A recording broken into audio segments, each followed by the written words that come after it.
عليكم.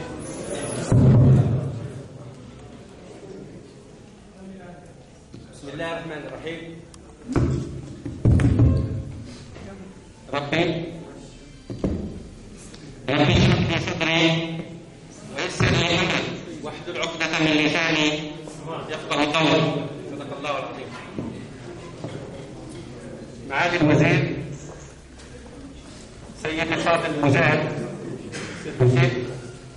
سيدي مدير الحملة الانتخابية، سيدي مدير خدمات الجامعية لولاية الجيزة، سيدي محافظ حزب التحرير الوطني، سادة الضيوف، سادة ممثلي المجتمع المدني والجمعيات المحلية، إخواتي الطالبات، أخواتي الطلبة، السلام عليكم ورحمة الله تعالى وبركاته.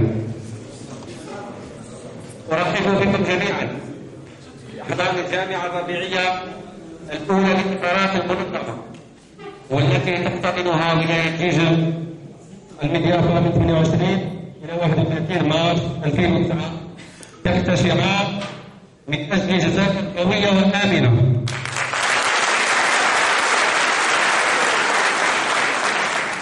والتي تنظم والجزائر تمر بمرحلة سياسية جد هامة وحاسمة، والتي لا بد للطالب أن يدخل مكانته الحقيقية فيها نظرا لما نوليه من أهمية بما كان للمشاركة بإنجاح هذا العرس الديمقراطي.